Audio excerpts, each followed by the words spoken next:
Let's read a story, shall we? The 7 Ravens. A man had 7 sons, but not one little daughter, which made both him and his wife very unhappy.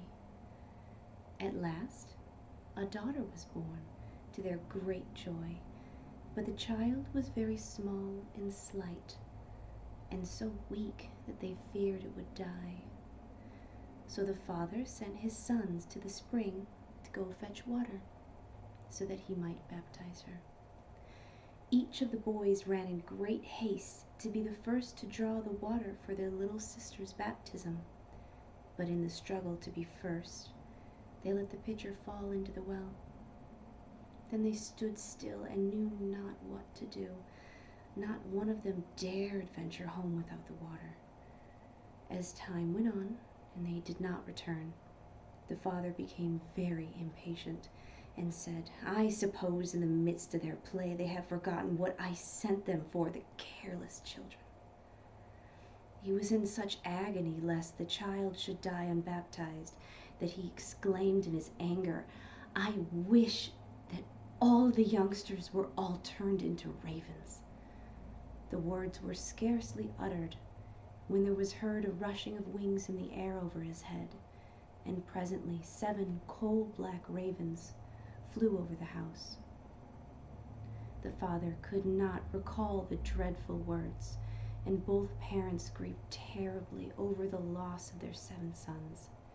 Their only consolation now was the little daughter, who every day grew stronger and more beautiful.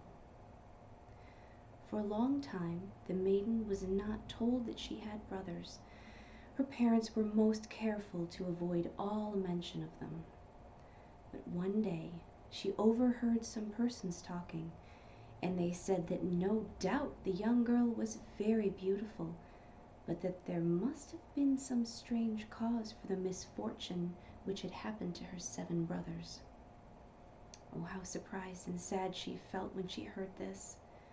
She went at once to her mother and her father, and asked them if she really had any brothers, and what had become of them. Then her parents dared not keep that secret from her any longer.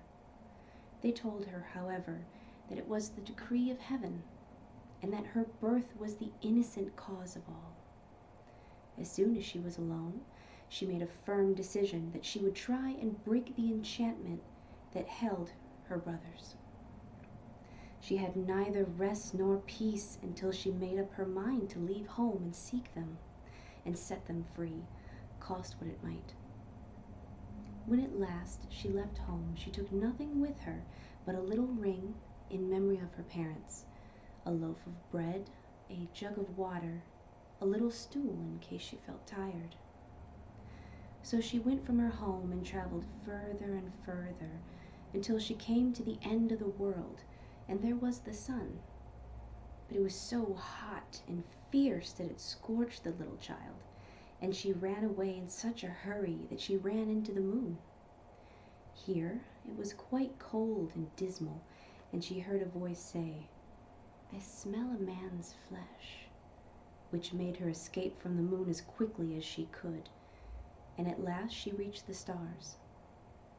They were very kind and friendly to her.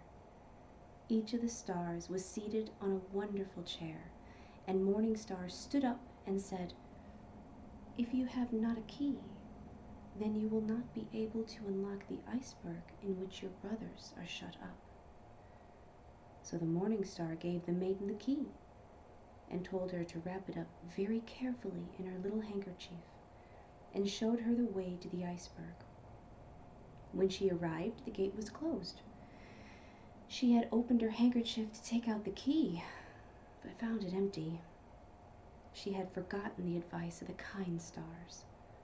What was she to do now? She wished to rescue her brothers, but she had no key to the iceberg. At last, the good little sister thought that she would put her finger into the lock instead of a key. After twisting and turning it about, which hurt her very much, she happily succeeded in opening it, and immediately entered. Presently a little dwarf came forward to meet her and said, my child, what are you seeking?" "I seek my brothers, the 7 ravens," she said. "The 7 ravens are not at home," replied the dwarf, "but if you would like to wait here until they return, pray step in." Then the little dwarf took the maiden to the room where supper was prepared for the 7 ravens on 7 little plates, by which stood 7 little cups of water. So the sister ate a few crumbs from each plate, drank a little drop from each cup, and into that last cup she let fall the ring that she brought from home. Before she could get it out again, she heard the rushing of wings in the air, and the little dwarf said, "Here come the 7 Mr. Ravens flying home." Then she hid herself behind the door to see and hear what they would do.